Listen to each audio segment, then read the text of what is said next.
And this is a Fox News Alert. Welcome to Hannity on this busy breaking news night. We start this morning before sunrise. Heavily armed FBI agents dressed in full tactical gear surrounding the home of a 66-year-old man, drawing their weapons, pounding on the door, and they took him into custody. Now, this was not a suspected murderer, drug kingpin, not a part of the mob. No, this was Roger Stone, accused of making a false statement to Congress. Now, Stone is just the latest American to be persecuted by Robert Mueller's witch hunt because of his connection to President Trump. Now, coming up tonight, longtime Roger Stone confidant and fellow Mueller target, he's identified as person number one in this indictment, Jerome Corsi. He will join us for an exclusive interview. But first, big news. We start with the partial government shutdown. President Trump announced today that after 35 days, a deal has been reached to reopen the government temporarily until February the 15th. He has given Congress now 3 weeks to agree on legislation to build the wall, secure our borders, and he was speaking earlier today from the Rose Garden, and here's what the president had to say. It's just common sense. Walls work. That's why most of the Democrats in Congress have voted in the past for bills that include walls and physical barriers and very powerful fences. These barriers are made of steel, have see-through visibility, which is very important, and are equipped with sensors, monitors, and cutting-edge technology. All right, in our Hannity Watch segment, we have the real behind-the-scenes story. Nobody else in the media will tell you. Numerous Democrats, both in the House and the Senate, for the last 2 weeks, they have been speaking to their Republican colleagues. They have been asking them to broker this 3-week opportunity to support the wall and negotiate other parties on other issues like DACA and Dreamers. They've been begging their Republican colleagues to make that deal with the president. So the president, well, he showed leadership, rose above the partisan bickering in the swamp, offering relief to federal workers, all while sticking to his commitment to secure our border. Now, the president was very clear, no ambiguity. In 3 weeks, if Congress cannot do their job, secure a deal to protect our borders, then the president will do what he lawfully has the right to do, and that's declare a national emergency, and he will be building the wall with funds that he allocates, most likely from the Defense Department. This is indeed a real crisis. In 3 weeks, he will declare a national emergency, and look at what the president's done up till now. He's offered concessions, things the Democrats say they wanted. DACA, Dreamers, TPA. He's standing up for life versus death. To him, he's been arguing safety and security for the people of this country. But tonight, we have to ask ourselves this question. What are the Democrats, what have Nancy and Chuck been standing up for? Actually, nothing. There's no position here. They have only been placating what is now the radical extreme base of the Socialist Democratic Party of today. And all they do is fuel their daily anti-Trump rage and hate. Ask that question tonight. Democrats, what did they do? They went on vacation. The president stayed at the White House. Luxurious junkets, really? Paid for by lobbyists? While the president stays at the White House. Refusing invitation after invitation to sit down with the president, who's saying, I'm willing to work with you. I'll work on DACA, I'll work on Dreamers, but we've got to secure the border to save the lives of our fellow countrymen because of the problem with open borders. Now, these other Democrats, privately, they have been going behind the leadership in their own party, asking leaders like Lindsey Graham and others, hey, help us get this period where we can try to get this job done. They want the wall as well, but they're just not telling Schumer and Pelosi. If not, they know the president will declare that national emergency. Now, the president, to his credit, he has tried every single thing he could possibly do. He has been reasonable. He has been fair. He's offered concessions. But in the end, it's his job as commander-in-chief to keep us safe. He'll do his job. So now Congress, they have their 3 weeks to do their job and secure our border. Democrats, weak-kneed Republicans, they need to remember the facts. Now, we have built so far 654 miles of border wall over the last 15 years with notable results. For example, the wall in Yuma, Arizona, after it went from 5 miles to 60-plus miles, well, that led to a 91% drop in crime. Remember, Democrats, they actually used to be 4 strong borders just a few years ago. That's when Obama was president. Actually, they sounded more like Trump than Trump before they were consumed with all this anti-Trump hate and rage every day. Take a look. People who enter the United States without our permission are illegal aliens, and illegal aliens should not be treated the same as people who entered the U.S. legally. To so many Americans, we do not want the wall to be a symbol of America, much preferring the Statue of Liberty be that symbol. All of us agree that we need to have comprehensive bipartisan immigration reform. That can only begin with strong border control. We must have that. We must control our borders. A wall is an immorality. It's not who we are as a nation. Walls work, but we've got to finish the job. I've said so many times on this program, the costs of a porous border, they're enormous, and it's growing more serious every single day. Human trafficking, drug trafficking, gangs, cartels. It is a life and death situation. Talk to angel moms and angel dads. Talk to the parents that have lost their kids because of the opioid crisis. And then to make matters worse, another 10,000 person migrant caravan right now as we speak is headed our way. So you say tonight to Chuck and Nancy, all right, behind your back, your fellow Democrats, they want that wall. They also want to deal with DACA. They want to solve problems. They want solutions. Will you work for it? Now, you can either work with this president, do what's right for the country, or the American people will see you for who you are, just obstructionist, hating a president. And anyone out there, by the way, thinking President Trump caved today, you don't really know the Donald Trump I know. He right now holds all the cards. He will secure the border one way or another.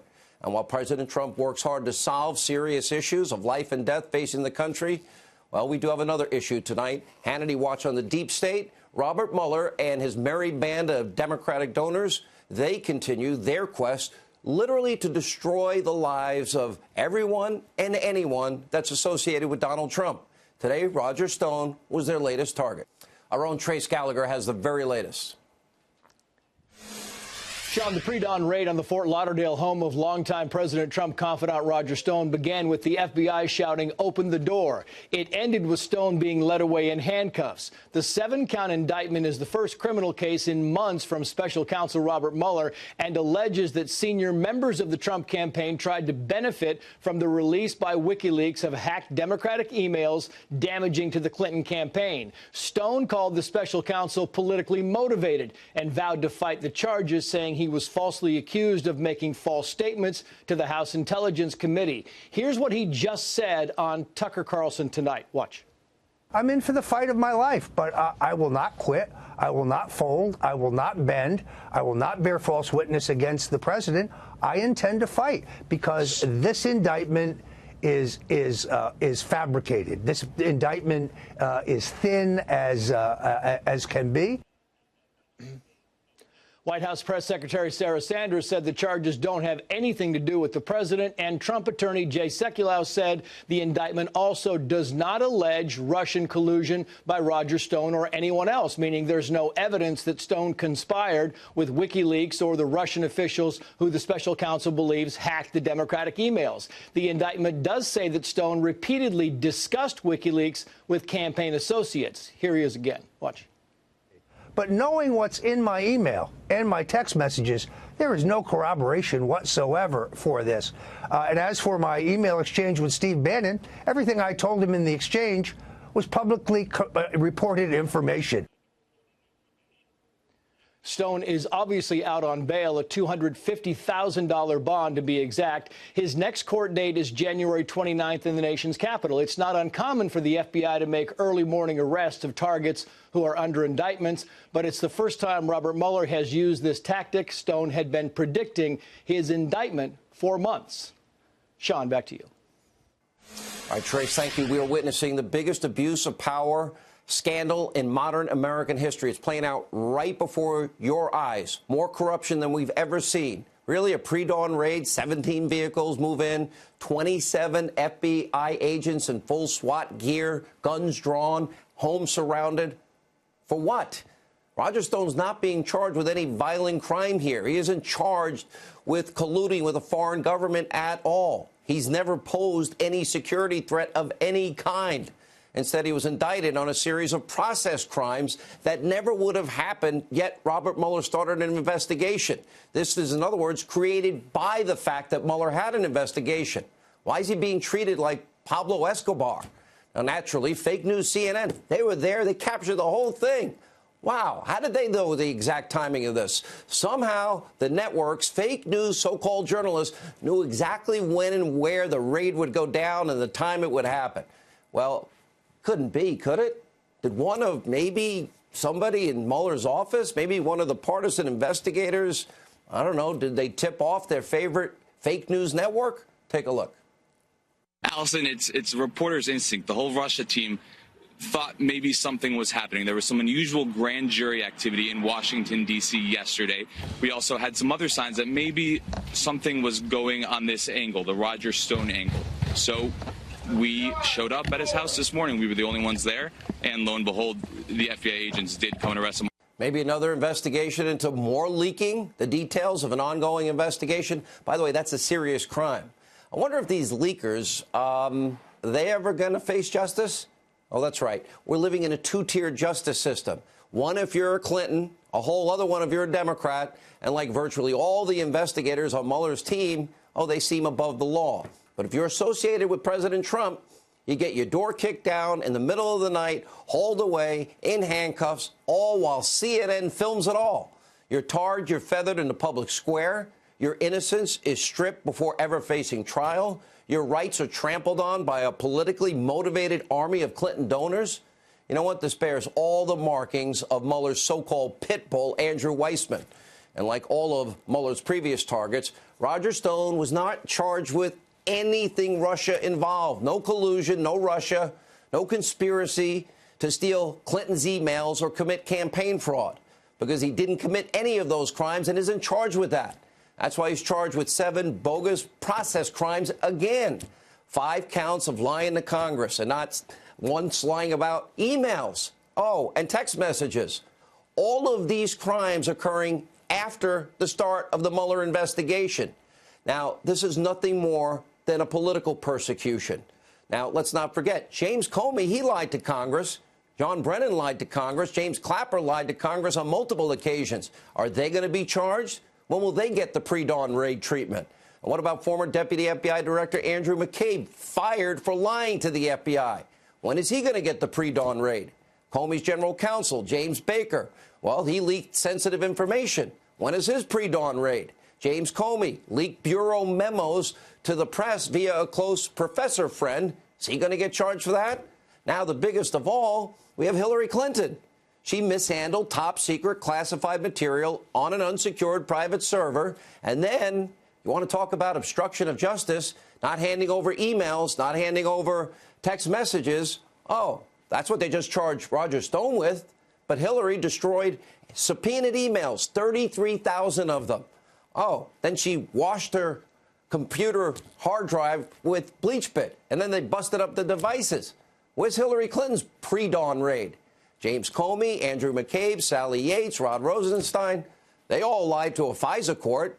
They never checked the veracity of the charges in the Clinton bought and paid for phony Russian dossier. Are they going to be charged for those blatant crimes? This is sad, and this is now going to be the end of real justice in America, because this is a two-tiered system of justice. And today, after posting bail, Roger Stone, he remained defiant. Take a look. I will plead not guilty to these charges. I will defeat them in court. I believe this is a politically motivated investigation. I am troubled by the political motivations of the prosecutors.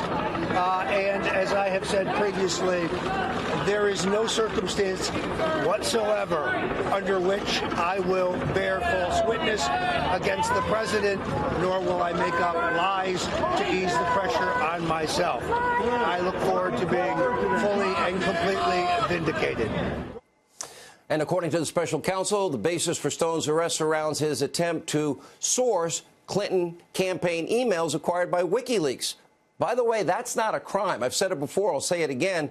If trying to access WikiLeaks information and find out what they had is a crime, then almost every media outlet in this country would be guilty of that crime.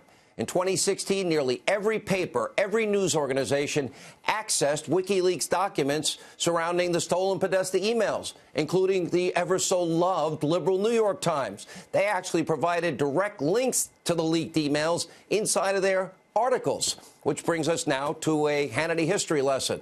This is very similar to a case in 1971, a famous case known as the Pentagon Papers, when the New York Times published a top-secret federal report on the Vietnam War called the Pentagon Papers. The report was stolen. It was given to the Times by federal employees and subsequently published by the New York Times and various other papers and other news agencies. Now, following an attempted government crackdown, the Supreme Court upheld the media's right to publish what are stolen Pentagon papers. So if Roger Stone or the New York Times or anyone else was interested in knowing what WikiLeaks was going to produce next, which of clear they all were, and leak it, in other words, the Clinton emails in 2016, that is not a crime, unless, of course, they stole it or they conspired to steal it, which that is not part of the charges. That's why Roger Stone is only facing process crime allegations. 5 counts lying to Congress. And as you can see, Robert Mueller found zero evidence of criminal campaign collusion, but still wanted to turn the screws anyway. You know, so maybe he'll talk or maybe he'll compose or sing. Sound familiar? Why? Because Mueller wants to take down a duly elected president of the United States. He has only Democrats, donors on his team. Maybe they want revenge for the 2016 election, and they appear to stop at nothing to get it. But I have a news flash for Team Mueller. There was no collusion. Your investigation is baseless, always has been, and you will never subvert the will of the American people.